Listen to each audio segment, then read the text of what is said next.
ஆப்கி அதாலத்துல ராமர் கதை சொல்றவரு முராரி பாபு. அவர் மீது உள்ள குற்றச்சாட்டு, கதைங்கிற பேர்ல இவர் ஸ்டண்ட் பண்ணுவாரு. பாபு, உங்க மேல இந்த உலகத்துல உங்களை ரொம்ப பயபக்தியோட பாக்குறாங்க, உங்களுக்கு அதிக மரியாதை கொடுக்கறாங்க, இதெல்லாம் நம்ம பார்த்திருக்கோம். ஆனா ஒரு சில தடவைகள் நீங்க ஒரு சில விஷயங்களை சொல்லுவீங்க, சில காரியங்கள் பண்றீங்க, அதனால மத்த சாதுக்கள் ரொம்ப கோபப்படுறாங்க. ஒரு சில தடவை அரவாணிகளுக்கு கதை சொல்றீங்க, இன்னும் சில தடவை நீங்க செக்ஸ் ஒர்க்கர்ஸ்க்கு கதை சொல்றீங்க, அப்புறம் முஸ்லீம்ஸ்க்கும் கதை சொல்றீங்க. அவங்க என்ன சொல்றாங்கன்னா, இப்படி செய்யறதுனால இந்து மதத்துக்கு ஆபத்து ஏற்படும்னு. முதல் விஷயம் நான் என்ன சொல்லுவேன்னா, இது ஸ்டண்ட் கிடையாது. பறிக்கப்பட்ட, ஒதுக்கப்பட்ட, நிராகரிக்கப்பட்ட என்னோட ஒரு ஸ்டாண்ட் இருக்கு, அது ஸ்டண்ட் கிடையாது. அப்புறம் எங்களோட பரம்பரை முழுசா ஓடுற ஆறு மாதிரி தான் நான் ஓடிக்கிட்டு இருக்க. யாரையும் கோபப்படுத்தணுங்கிறது என்னோட எண்ணமே இல்லை. அப்புறம் என்னோட ராமர் சரித்திர கதையோட ஒரே ஒரு விஷயம் என்னன்னா, திருத்த முயற்சி பண்ணக்கூடாது, ஏத்துக்க முயற்சி பண்ணணும். அதனால நான் ஏத்துக்கிற மனநிலையோட சுத்திக்கிட்டு மக்கள் என்ன சொல்றாங்கன்னா, நீங்க ஜம்ஷெட்பூர்ல ஒரு தடவை யா அல்லான்னு சொன்னீங்களாமே, அப்போ ஒரு சாது என்ன கேட்டார்னா, இவருக்கு ராமர் கதையா அல்லாஹ் கத்து கொடுத்தாரா இல்ல வேற யாராவது கத்து கொடுத்தாங்களான்னு. இப்ப நாட்டுல பேச்சுரிமை சுதந்திரம் இருக்கு. அப்புறம் புனிதர்களுக்கு கட்டுப்பாடு எதுவுமே இல்ல. இப்படிதான் இருக்கணும்னு அவசியம் இல்ல, அது அவங்களோட விருப்பம்.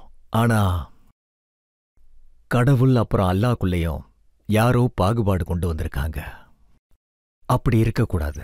மகாத்மா காந்தி அவர்கள் கூட ஈஸ்வர் அல்லான்னு சொன்னாரு. ஏன்னா ஒரு பரம தத்துவத்தை நோக்கி நம்பிக்கையின் அழைப்பு தான் இது. சிலர் அல்லான்னு சொல்றாங்க, சிலர் கடவுள்னு சொல்றாங்க.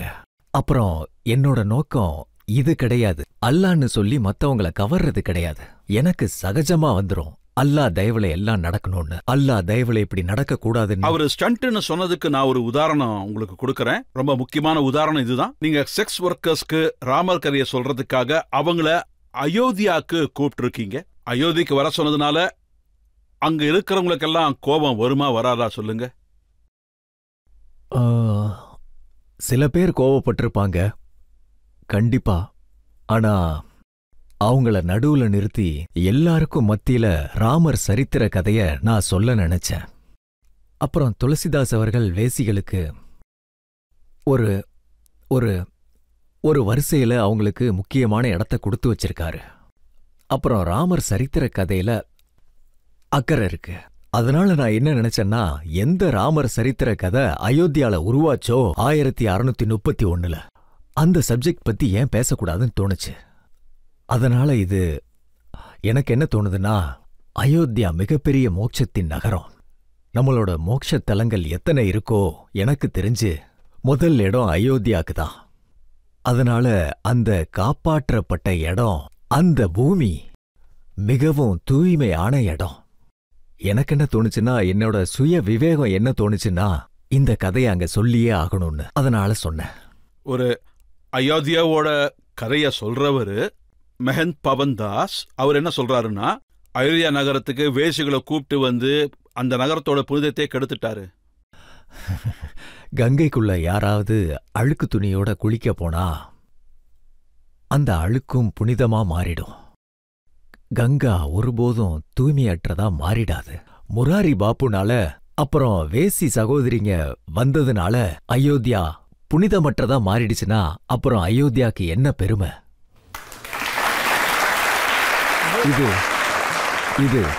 இது ஒரு பெருமை.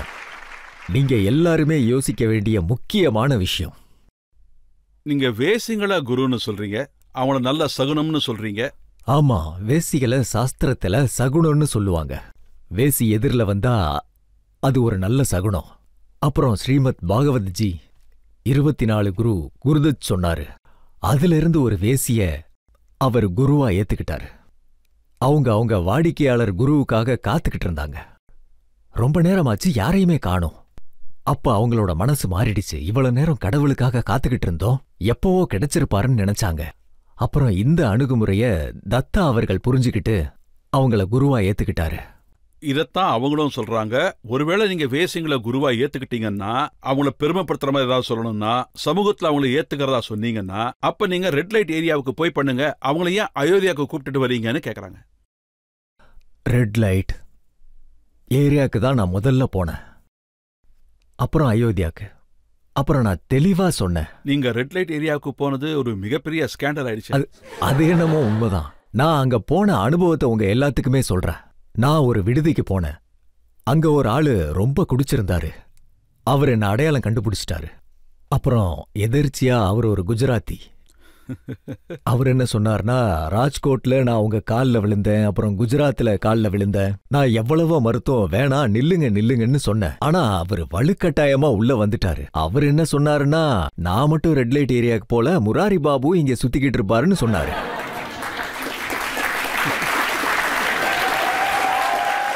அப்ப அவர் ஒரு பாட்டு பாடினாருல, எங்களை திட்டவரு இந்த தெருக்கள்ல சுத்திக்கிட்டு இருக்காரு, நானும் நைஸா யாருக்கும் தெரியாம அவர் இந்த தெருக்கள்ல வரதா பாத்திருக்கேன்னு. எது வேணாலும் சொல்லலாம். ஆனா என்னோட சுய வேலைகளுக்காக நான் போல, கடவுள் ராமோட வேலைகளுக்காக போனாங்க.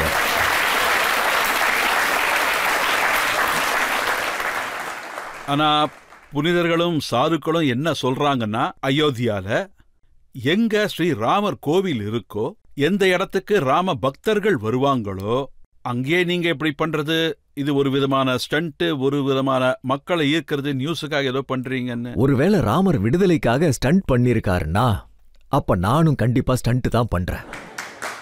ஒருவேளை இது ராமரோட ஸ்டண்டா இருந்தா, விடுதலை காரியத்துக்காக துளசிதாசும் ஸ்டண்ட் பண்ணிருக்காரு. துளசியோட பாதையில போற முராரி பாபுவும் ஸ்டண்ட் பண்ணிருக்காரு. ஆனா ராமர் ஸ்டண்ட் பண்ணாங்கன்னு யாராவது சொல்ல முடியுமா? ராமர் இது அவதார பணி, துளசி இது புனிதர் பணி, என்னோடது சகஜமான பணி. ஒருத்தர் இப்படியும் சொல்லியிருக்காரு, ஒருவேளை முராரி பாபு இப்படிலாம் பண்ணணும்னு நினைச்சாங்கன்னா அவரு காஷ்மீர் போய் அங்க தீவிரவாதிகிட்ட பேசி சரி பண்ணலாமே. நான் ஏற்கனவே சொல்லியிருக்கேன், என்னோடது திருத்துறதுக்கான மிஷன் இல்லைன்னு. ஏத்துக்கிறது. அப்புறம் என்ன காஷ்மீருக்கு கூப்பிட்டா இந்த ஆப்கி அதாலத்துல மக்களுக்கு எதிரில, ரஜத் சாருக்கு எதிரில வாக்கு தர காஷ்மீருக்கு போறதுக்கு நான் தயங்கவே மாட்டேன். முராரி பாபு அங்க இளைஞர்களுக்கு ட்ரைனிங் கொடுப்பாங்க, ஜிஹாதுல கலந்துகிட்டீங்கன்னா உங்களுக்கு புண்ணியம் கிடைக்குன்னு அவங்க சொல்றாங்க. பாருங்க, தத்தா தத்திக் மதம் பயத்தையும் சலனத்தையும் காட்டிதான் அவங்க மதத்தை பிரச்சாரம் பண்றதுக்கு ஒரு நெட்வொர்க்கை உருவாக்குனாங்க. இன்னைக்கு இளைஞர்கள் என்னோட அனுபவத்துல நான் 55 வருஷமா சொல்லிக்கிட்டு இருக்கேன். அப்புறம் கடைசி 30 வருஷத்துல நான் இந்த முடிவுக்கு வந்திருக்கேன். இன்றைய இளைஞர்கள் ஆக்ரோஷம்னா என்ன, கருணைனா என்ன, இத அவங்களோட விவேகத்தை வச்சு நாம ஜட்ஜ் பண்ண முடியும். பெருந்தன்மை, குறுகிய மனப்பான்மைய அவங்க பார்த்துக்கிட்டு இருக்காங்க. அதனால எனக்கு என்ன தோணுதுன்னா, இளைஞர்கள் புரிஞ்சுக்கிட்டு இருக்காங்க. நீங்க எப்பாவது நினைச்சு பாத்திருக்கீங்களா, இல்ல முயற்சி பண்ணிருக்கீங்களா, பாகிஸ்தான் போய் அங்க உள்ள இம்ரான் கான், நவாஸ் ஷெரீப், இல்ல அந்த மிலிட்டரி ஆபீசர்ஸ் கிட்ட ராமர் என்ன சொல்லிருக்காருன்னு புரிய வைக்க முயற்சி பண்ணிருக்கீங்களா? ஆனா என்னோட ராமர் கதையை இந்தியாவோட எம்பிஸே கேட்க விரும்பல. அப்புறம் அவங்க எப்படி கேட்க விரும்புவாங்க?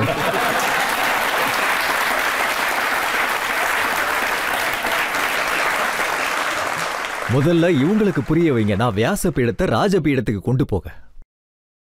இவங்களெல்லாம் நீங்க மாத்த வேண்டிய அவசியம் இல்லையே, இவங்க எல்லாரும் உங்களை எப்படியே ஏத்துக்கிட்டாங்க. மோடிஜி உங்களுக்கு எப்பவுமே ரொம்ப மரியாதை கொடுக்கறவரு. இல்ல, நான் சொல்றது ஒரு நபரை பத்தி இல்ல. ஆனா யாரு ராமர் பேருக்கு பயப்படுறாங்களோ, நான் அவங்கள பத்தி பேசுறேன். நான் பாகிஸ்தானுக்கு போகணும், நல்ல உறவு வச்சுக்கணும், எந்த பிரச்சனையும் வரக்கூடாதுன்னு நான் பல வருஷமா சொல்லிக்கிட்டு இருக்கேன். பாகிஸ்தான் போக கூட நான் தயங்க மாட்டேன். வியாசபீடத்தோட, ராஜபீடத்தோட இல்ல. அப்போ ஏன் போக முடியல? இப்போ நிலைமை அந்த மாதிரி இருக்கு. எனக்கு கொஞ்ச நாள் முன்னாடி கராச்சியில இருந்து அழைப்பு வந்தது, லாகூர்ல இருந்து அழைப்பு வந்தது. ராமர் சரித்திர கதையில எழுதியிருந்த மாதிரி ஜோக், லகன், கிரகபாரதி இந்த 5மே ஒத்து போச்சுன்னா அப்ப கண்டிப்பா நான் அங்கேயும் கதை சொல்ல போவேன். உங்களுக்கு எப்படி தோணுது அவங்கள ஏத்துக்க வைக்க முடியும்னா? ஏன்னா நீங்க கண்டிப்பா அவங்கள திருத்த போறதில்ல. திருத்துறது என்னோட மிஷன் இல்ல. நான் அன்போட என்னோட 2 கையும் நீட்டுவேன். ராமர் சுக்ரீவருக்காக நீட்டின மாதிரி, விபீஷ்ணனுக்காக நீட்டின மாதிரி, சமுதாயத்தோட படகோட்டிகளுக்கு நீட்டின மாதிரி வெறும் பாறைகளுக்காக நீட்டினாரு, அசுரர்களுக்காக நீட்டினாரு. ராமர் ஒரு ஆஜானுபாகு. வியாஸ்பீட்டோட கைகளும் ஆஜானுபாகுதான். நான் அவங்கள அணைப்பேன், அன்போட அழைப்பேன். நான் ஒன்னு உபதேசம் பண்றதுக்காக போல, அவங்கள கூப்பிட போறேன். அதாவது நீங்க என்ன சொல்ல வரீங்கன்னா, பாகிஸ்தான் போக தயாரா இருக்கீங்க, இத பத்தி பெரிய சர்ச்சைகள்லாம் நடக்கும், நீங்க கல்லறைக்கு போய் ராமர் கதையை சொன்னீங்கன்னு. பனாரஸ்ல ஒரு தடவை சொன்னேன், பாருங்க இந்த மாதிரி கதை எங்க நடக்கணுமோ அங்கதான் நடக்கும். அயோத்தியால நடந்த மாதிரி. அப்புறம் கல்லறைகள்ல அயோத்தியா, பனாரஸ், காசில மிகப்பெரிய கல்லறைகள் இருக்கு. அங்க விஸ்வநாதோட கிரீடம் தான் கல்லறையில இருக்கும். அப்போ எங்க தொடர்ச்சியா கிரீடம் பண்றாங்களோ அந்த கதைகள் அங்கதான் இருக்கும். நீங்க எதை சொல்ல வரீங்களா? காசி விஸ்வநாதர் கோவில நீங்க சொல்லாத அந்த கதையை போய் ஒரு கல்லறையில உட்கார்ந்து சொல்வீங்கன்னு? விஸ்வநாத்ல முதல்ல இடத்த உருவாக்குங்க. அங்க சுத்தி கொஞ்சம் இடத்த உருவாக்குங்க. மக்கள் உட்காந்து கதையை கேட்கறதுக்கு அங்க குறுகிய தெருக்கள் தான் இருக்கு. அங்க பெரிய இடம் இல்ல. கொஞ்சம் சுத்தம் பண்ணுங்க, அப்புறம் நான் அங்க வரேன். இப்ப உங்களோட ஒரு வீடியோ ட்ரெண்டிங் ஆகிட்டு இருக்கு. நீங்க என்ன சொல்லிருக்கீங்கன்னா, வாழுங்க நல்லா குடியுங்க. பாருங்க சார், இது இன்றைய டெக்னாலஜியோட பாதிப்பு, மீடியாவோட பாதிப்புன்னு தான் சொல்லணும். அவங்க முன்னும் பின்னும் சொன்னதை எடுத்துட்டு எடிட் பண்ணி எதனால அதிகமா சர்ச்சை நடக்குமோ அந்த கிளிப்பை மட்டும்தான் காட்டுறாங்க.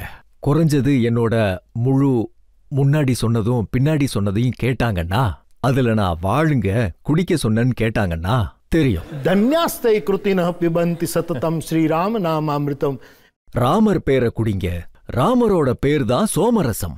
ஏன்னா துளசி ராம சோமன்னு சொல்லியிருக்காங்க. ஏன்னா நான் முன்னும் பின்னும் என்ன சொல்லியிருக்கேன்னு தெரியாம தான் நல்லா வாழுங்க குடிங்கன்னு அர்த்தம் எடுத்திருக்காங்க. இப்போ ஜியோன்னு சொன்னா கூட தப்பாதான் இருக்கு. அதுக்கு என்ன பண்றது? பாப்பு ஏதோ ஒரு கம்பெனிக்கு அட்வர்டைஸ்மெண்ட் பண்றாருங்க. சொல்லுங்க, இவங்களுக்கு எப்படி நான் புரிய வைக்கிறது? அப்ப நீங்க உண்மையிலேயே என்ன சொன்னீங்கன்னு இன்னைக்கு மக்களுக்கு புரிய வைக்க உங்களுக்கு ஒரு வாய்ப்பு. நான் உண்மையிலேயே என்ன சொன்னேன்னா, நீங்க இப்படி குடிங்க. இப்பெல்லாம் நீங்க என்ன குடிக்கிறீங்களோ அது காணாம போயிரும். இப்படி வாழுங்க. எந்த மாதிரினா, இப்போ கலியுகத்தோட விளைவு என்னன்னா, மனிதனோட சத்வ குணம் முழுவதும் முடிகிற மாதிரி இருக்கு. ரஜோ குணம் இருக்கவே இருக்கு. ஆனா தமோ குணம் அதிகமாயிருச்சு. எடுத்ததுக்கெல்லாம் கோபம், எடுத்ததுக்கெல்லாம் சண்டை.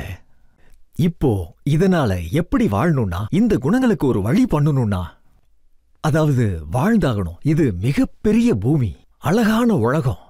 அதுக்கு நமக்கு கொடுக்கப்பட்ட வாழ்க்கைய இங்க அற்புதமா வாழணும். பாபுஜி, நான் என்ன கேட்க விரும்புறேன்னா, ஒரு வருஷத்துக்கு முன்னாடி நீங்க கல்லறையில ஒரு ஜோடிக்கு கல்யாணம் பண்ணி வச்சீங்க. இதுக்கு பின்னாடி உங்க நோக்கம் என்ன? அது நீங்க பாத்தீங்கன்னா, சிவனும் பார்வதியும் எப்பவும் கல்லறையில தான் இருப்பாங்க. அவங்க விஸ்வத்தோட ஆதி தம்பதி. ஸ்மசானி ஸ்வயம் கிரீடா, அது கிரீடத்தோட மைதானம்னு நம்ம சாஸ்திரத்துல எழுதப்பட்டிருக்கு. அதனால ஒரு ஜோடி என்கிட்ட பாபு நாங்க கல்லறையில கல்யாணம் பண்ணிக்க விரும்புறோம்னு சொல்றாங்க. உங்களோட முன்னிலையில கல்யாணம் பண்ணிக்க விரும்புறோம்னு சொல்றாங்க. நான் சரின்னு சொன்னேன். அவங்களா இந்த சிவனோட பாதையில நடக்கணும்னு நினைச்சா அது நல்லது தானே. அவங்க வந்தாங்க. ஒரு பிராமணர் கூட அந்த கல்யாணத்துல இந்த கல்யாணத்துல நான் தான் மந்திரம் படிப்பேன்னு சொன்னார். எனக்கு எந்த பிரச்சனையும் இல்லைன்னு சொன்னேன். நான் அதுக்கு சாட்சியா இருந்தேன். இப்ப கடவுள் புண்ணியத்துல அவங்க 2 பேரும் நல்ல குடும்பம் நடத்துறாங்க. நான் என்ன நினைக்கிறேன்னா, இந்த மாதிரி ஜோடிகளோட குடும்பம் நல்லா இருக்கணும்னு. நீங்க இளைஞர்களை ஊக்குவிக்கிறீங்களா? கல்யாணம் பண்ண அதை கோவில்ல பண்ணாதீங்க, போய் கல்லறையில பண்ணுங்கன்னு. கல்லறை மிகப்பெரிய கோயில். கல்லறை தனக்குத்தானே மிகப்பெரிய சிவன் கோயில், புனிதமான ஆலயம். நான் எல்லாரையும் அங்க போய் கல்யாணம் பண்ணிக்க சொல்ல. ஆனா ஒருத்தர் துணிஞ்சிருக்காங்கன்னா அது மிகப்பெரிய விஷயம் இல்லையா? இதுல என்ன தப்பு இருக்கு சொல்லுங்க? நீங்க கொடுத்த ஊக்கத்தால தான் அவங்க துணிஞ்சிருக்காங்க. நான் ஒன்னும் அவங்கள கல்யாணம் பண்ணிக்க சொல்லி ஊக்குவிக்கல. அவங்க வந்தாங்க, நான் பண்ணி வச்சேன், அவ்வளவுதான். நானே போனேன், நல்லா இருங்கன்னு வாழ்த்துனேன்.